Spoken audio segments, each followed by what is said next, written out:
Study IQ IAS, आपका selection हमारा mission.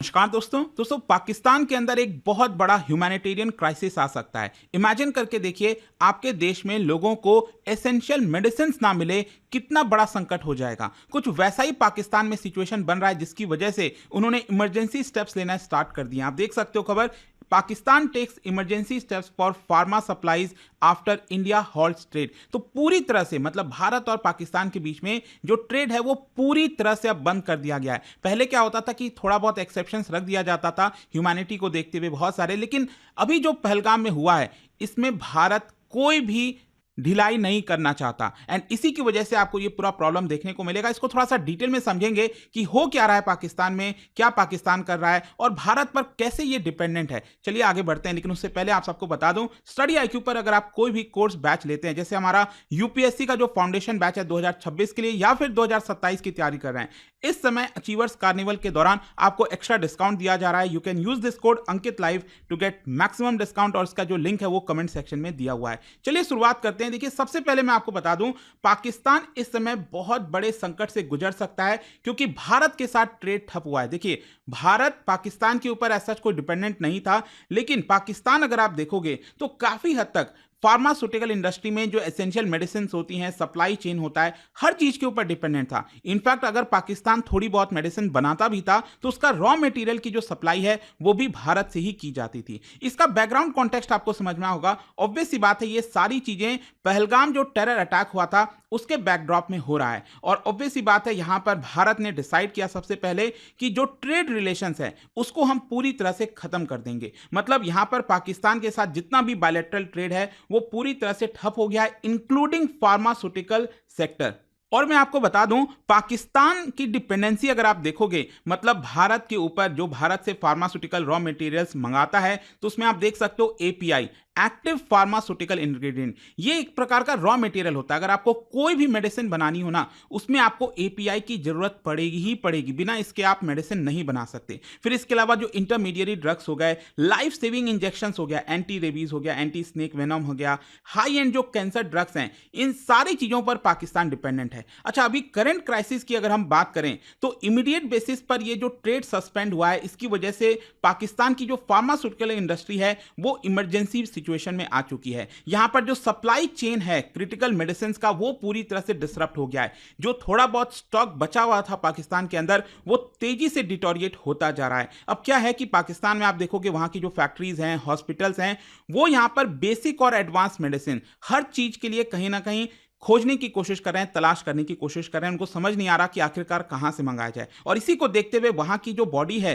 Pakistan की, drug regulator authority of Pakistan और मिनिस्ट्री ऑफ हेल्थ सर्विसेज, उन्होंने डिक्लेयर कर दिया है इमरजेंसी प्रिपेयर्डनेस मेजर्स। मतलब कि ऑल्टरनेटिव इंटरनेशनल जो सप्लायर्स हैं, चाइना है, रशिया है, यूरोप है, वहां से अब मंगाने की कोशिश करेंगे। अच्छा, यहां पर ये इंपॉर्टेंट इसलिए हो जाता है, मैं आपको बताता हूं। पहले भी जो टेंशन बढ़ी थी पाकिस्तान और भारत के बीच में, फॉर एग्जांपल पुलवामा वाला जो फॉल आउट हुआ था 2019 में, तो उस समय भी यहां पर ट्रेड जो है वो डाउनग्रेड कर दिए गए थे, लेकिन स्टिल जो मेडिसिन की सप्लाई है, मेडिसिन का जो ट्रेड है वो जारी रखा गया था। पाकिस्तान ने रिक्वेस्ट किया था कि इसके बिना उनका काम नहीं चल सकता और इसीलिए वहां की जो इंडस्ट्री है वो बड़े स्तर पर लॉबिंग कर रही थी कि एटलीस्ट मेडिसिन को एक्सेप्शन में रखा जाए। इनफैक्ट उसके बाद आप देखोगे कोविड-19 पैंडेमिक, उस समय भी जब टेंशंस काफी हाई पर चल रहे थे, तब भी भारत ने जो कोविड की वैक्सीन हैं, एक्टिव फार्मास्यूटिकल इंग्रेडिएंट्स है, ये सारी चीजें हमने पाकिस्तान को सप्लाई की थी बिकॉज ऑफ देयर रिक्वेस्ट। उन्होंने काफी रिक्वेस्ट किया था कि यहां पर आप सब कुछ हॉल्ट कर रहे हो, लेकिन एटलीस्ट मेडिसिन की सप्लाई को मत हॉल्ट करो। तो आप समझ पा रहे होगे कि इस बार जिस तरह से कंप्लीट हॉल्ट हुआ है ना, इसकी वजह से पाकिस्तान में पूरा डिसरप्शन आ गया है। अच्छा, यहां पर अगर हम बात करें कि पाकिस्तान किस तरीके से डिपेंडेंट है और कितना डिपेंडेंट है, मैं आपको बताता हूं। देखिए, यहां पर जब हम एक्टिव फार्मास्यूटिकल इंग्रेडिएंट्स की बात करते हैं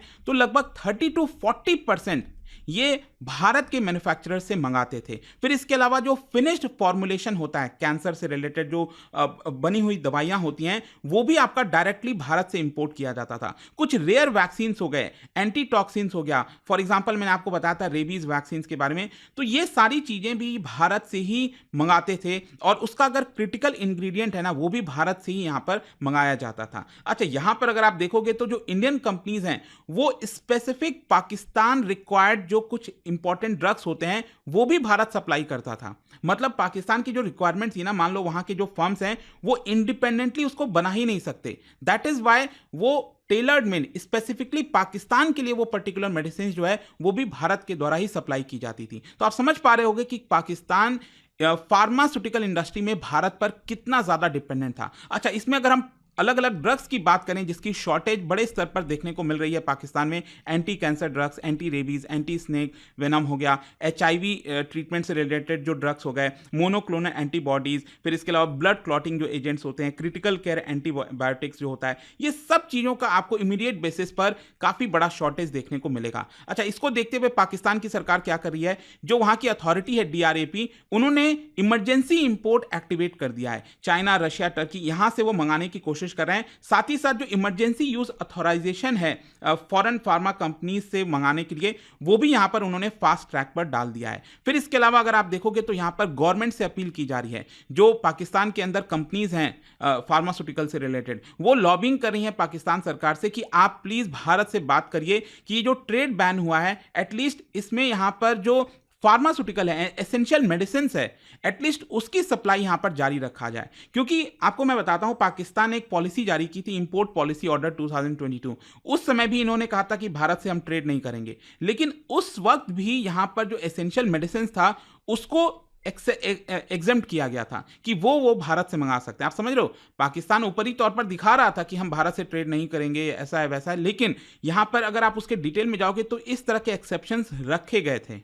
तो एक तो यहां पर यह है कि वहां की जो कंपनीज हैं वो बड़े स्तर पर लॉबिंग कर रही हैं कि आप प्लीज भारत से बात करिए। फिर दूसरा यहां पर लोकल सब्स्टिट्यूट, जो पाकिस्तान की फार्मा कंपनीज हैं बहुत सारे, वो यहां पर अपना लोकल मैन्युफैक्चरिंग बढ़ाना उन्होंने स्टार्ट कर दिया है। लेकिन ध्यान रखिएगा, लोकल मैन्युफैक्चरिंग अगेन उसके लिए भी वो भारत पर डिपेंडेंट थे। जो मैंने आपको रॉ मटेरियल बताया ना, API, वो भी जब तक भारत से नहीं सप्लाई होगा वो कैसे मैन्युफैक्चरिंग कर पाएंगे। तो ये समय प्रॉब्लम चल रही है। अच्छा, अब क्वेश्चन ये है कि इसका आगे फ्यूचर में सिनेरियोस क्या हो सकता है। देखो, सबसे पहला सिनेरियो तो ये है कि वो चाइना से बड़े स्तर पर इंपोर्ट कराना स्टार्ट करते हैं। लेकिन अगेन चाइना का API जो है ना, एक्टिव फार्मास्यूटिकल इंग्रेडिएंट, वो कई बार कॉस्टली भी होता है और क्वालिटी में भी आपको काफ़ी वेरिएशंस भी देखने को मिलते हैं। फिर दूसरा है diplomatic back channel to India. अब डिप्लोमेटिक बैक चैनल के थ्रू लगता नहीं कि अभी उतना कुछ बातचीत हो पाएगी भारत के साथ, लेकिन कहीं ना कहीं ये एक दूसरा सिनेरियो हो सकता है कि भारत से वो रिक्वेस्ट करें कि जो क्रिटिकल मेडिसिन का ट्रेड है वो अभी भी जारी हो। देखना होगा कि क्या भारत मानता है नहीं मानता है। लेकिन सिनेरियो 3 है कि अगेन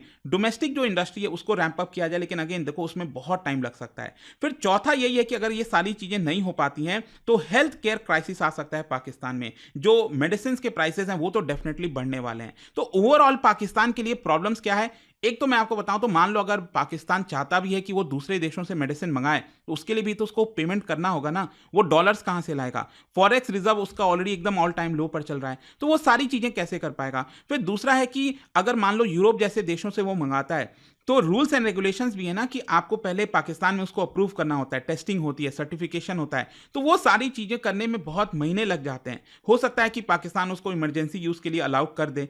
फिर लॉजिस्टिक्स और प्राइसिंग, अगर आप भारत तो बगल में ही है तो यहाँ पर ट्रेड करना, टाइमिंग वगैरह आसानी से हो जाती थी, सस्ता पड़ता था। लेकिन अगर आप बाकी दूसरे देशों से मंगाओगे दूर दूर से तो उसमें टाइमिंग भी लगेगा, कॉस्ट भी बहुत ज़्यादा लगेगा। तो ये सब सिनेरियोज आपको देखने को मिल रहा है। फिर लास्ट में हम बताएं कि यहां पर भारत का जो इंपॉर्टेंस है ग्लोबल फार्मा में वो कितना है। देखिए, भारत अक्सर यहां पर फार्मेसी ऑफ द वर्ल्ड कहा जाता है। क्यों कहा जाता है, आप सोच के देखो, दुनिया भर में जितना भी जेनरिक मेडिसिन की सप्लाई होती है उसका 20% भारत से ही होता है। ग्लोबल वैक्सीन प्रोडक्शन सोच के देखिए 60% ये अकेले भारत से होता है। तो पाकिस्तान के लिए कहीं ना कहीं यहां पर भारत से ट्रेड करना ज्यादा सस्ता पड़ता, ज्यादा आसान होता, उनको उतना शायद खर्च नहीं करना पड़ता। लेकिन जैसा कि आप देख ही रहे हो सिचुएशन क्या है इस समय, तो कंक्लूजन यही निकलता है कि भारत के साथ जो ट्रेड सस्पेंशन हुआ है ये एक बहुत बड़ा ब्लो है पाकिस्तान के लिए, और कहीं ना कहीं ये डायरेक्ट जो उनका हेल्थ केयर इमरजेंसी है उसके ऊपर इंपैक्ट करने वाला है। इसकी वजह से वो कितना भी कोशिश करे कि ऑल्टरनेटिव सप्लाईज वगैरह करेगा, लेकिन अगेन उसमें बहुत सारी दिक्कतें आने वाली हैं। तो देखते हैं यहाँ पर अल्टीमेटली क्या चीजें निकल कर आती हैं। बट आई होप कि ये जो खबर आ रही थी इसके बारे में आपको अच्छे से पता चल गया होगा। और जाने से पहले आप सबके लिए एक इंटरेस्टिंग क्वेश्चन, देखिए, एक्टिव फार्मास्यूटिकल इंग्रेडिएंट से रिलेटेड ही यहाँ पर 2 स्टेटमेंट मैंने बनाए हैं। आपको बताना है कौन सा स्टेटमेंट करेक्ट है। इसका राइट आंसर आप सब जानते हैं, मेरे इंस्टाग्राम पर तो मिलेगा ही, वहां पर अगर आप नहीं हो कोई बात नहीं, टेलीग्राम से ले सकते हैं इसका सही उत्तर। और जैसा मैंने आपको बताया, अगर आप यूपीएससी की तैयारी कर रहे हैं, you can use this code Ankit live to get maximum discount. और इस समय आपको एक्स्ट्रा और डिस्काउंट दिया जा रहा है ड्यूरिंग अचीवर्स कार्निवल सेल। और साथ ही साथ ध्यान रखिएगा, ये जितने भी बैचेस होते हैं उसमें आपको प्रीलिम्स, मेंस, इंटरव्यू सब कुछ की कंप्लीट प्रिपरेशन कराई जाती है। बुक्स आपके घर पर भेजे जाते हैं, पर्सनल मेंटर आपको इसके अंदर दिया जाता है। Thank you. Study IQ IAS, आपका सिलेक्शन हमारा मिशन।